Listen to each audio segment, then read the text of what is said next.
Welcome to Movies in the Making. In today's episode, we are going to be looking at the 1990 crime drama film The Godfather Part III, released by Paramount Pictures and directed by Francis Ford Coppola, just like the first and second films. Here, we will dive deep into the story of the production of this film. With both the first film and its 1974 sequel winning Best Picture in 1973 and 1975 respectively, we shall continue to discuss the behind-the-scenes events that made the entire trilogy possible, concluding with the third installment. Being the ending of the Godfather trilogy it is, a lot happened in its making, much like the first two films. So, sit back and enjoy the show. You are all in for a mafia ride once more.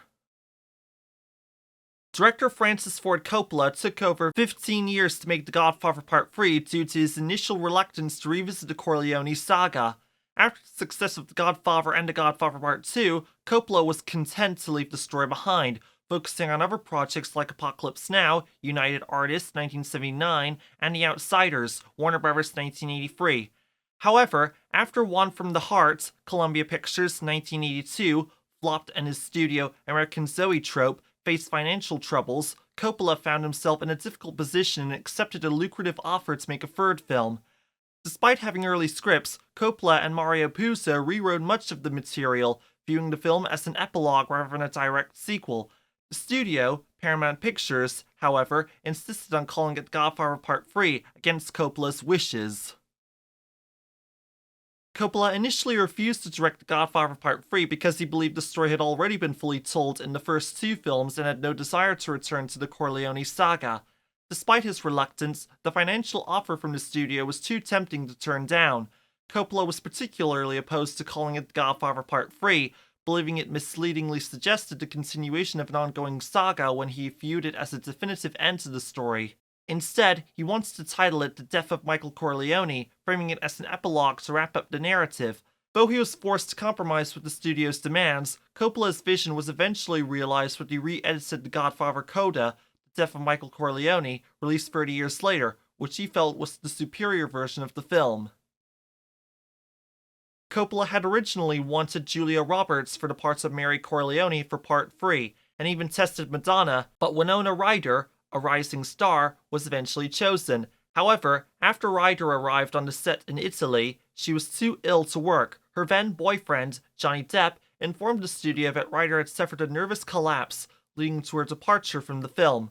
With little time to cast a replacement, Coppola turned to his daughter, Sofia, who had been reading for the role during rehearsals.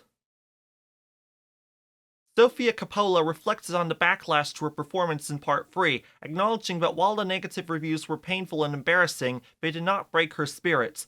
Despite the harsh criticism, which described her acting as amateurish, Sofia did not let the experience destroy her, as acting was never her primary passion.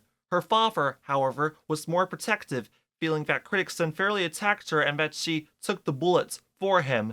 Over time, Sofia found it amusing that her performance continues to spark discussions, including mention of her character's death scene being ranked among the worst in cinematic history, which she took in stride with a sense of humor.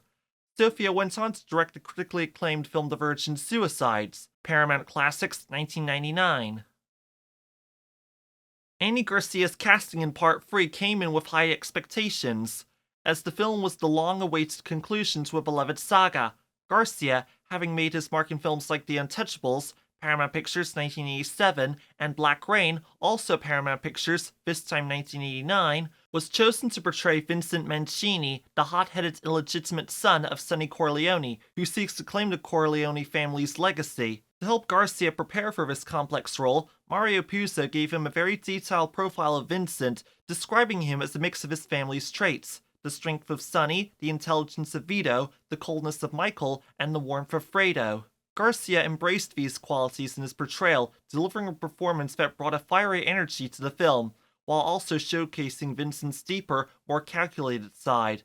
His portrayal earned him an Academy Award nomination for Best Supporting Actor and added depth to the saga's exploration of Michael Corleone's tragic downfall, with Vincent embodying Michael's lost potential and ultimate failure. Al Pacino revealed in his memoir Sonny Boy that his decision to reprise the role of Michael Corleone in Part 3 was primarily driven by financial necessity.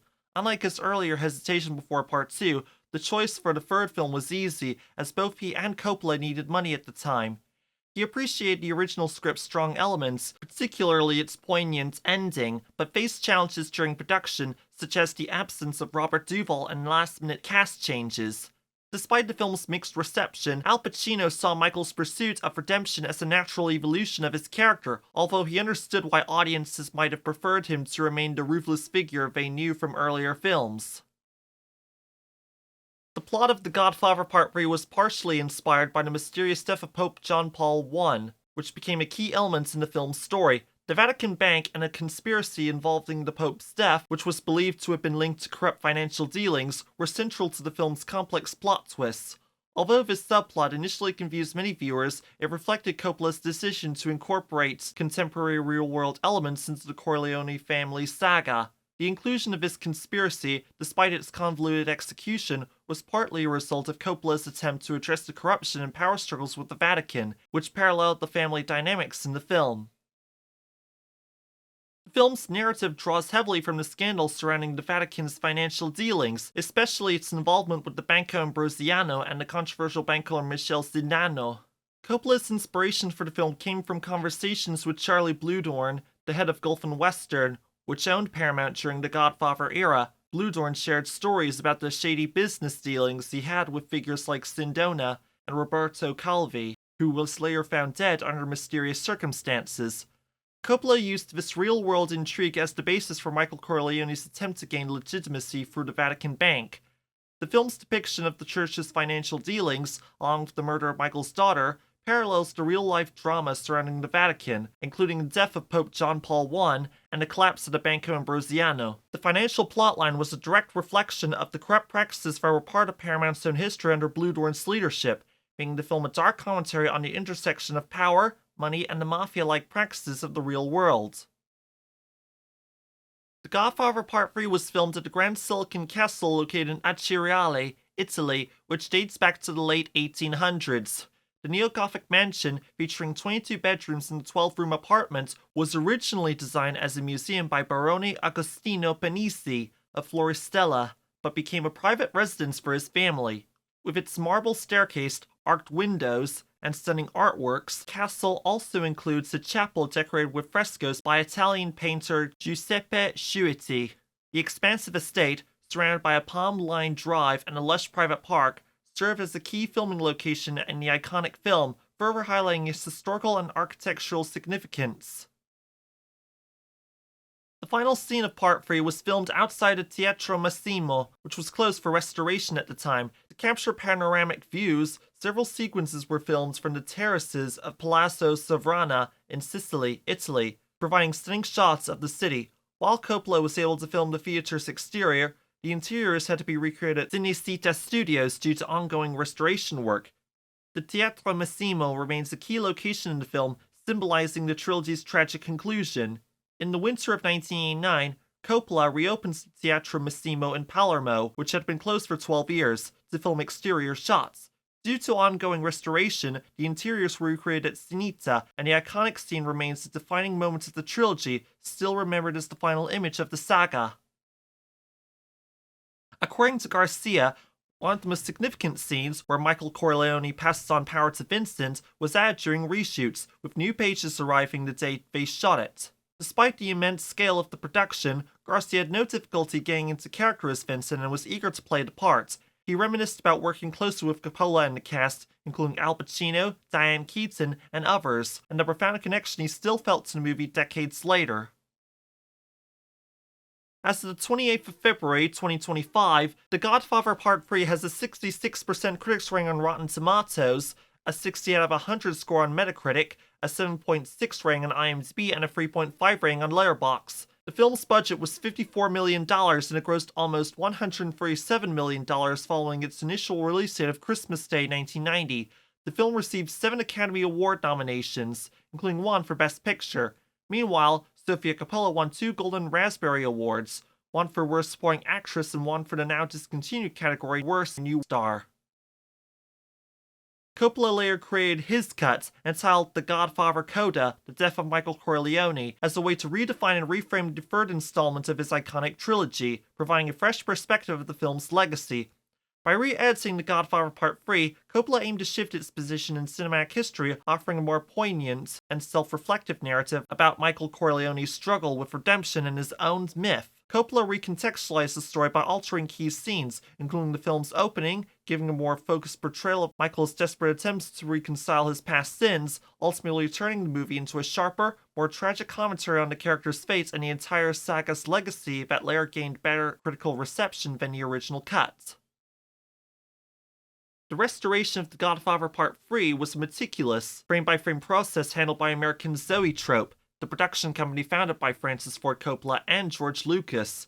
Over 6 months, Paramount and Zoetrope worked to find nearly 50 original takes to replace lower-resolution opticals in the film's original negative, while also enhancing the 5.1 audio mix. Despite disruptions caused by the COVID-19 pandemic, the restoration continued, with the work shifting from Los Angeles to San Francisco. The final editing was completed remotely by Zoetrope and Paramount, with Coppola overseeing every detail to ensure the film met his high standards in directorial vision, as confirmed by Andreas Kalles, Senior Vice President of Paramount Archives. And that wraps up our deep dive into the making of The Godfather Part III. If you enjoyed this episode, don't forget to like, subscribe, and hit that bell icon to stay updated on all things movies in the making.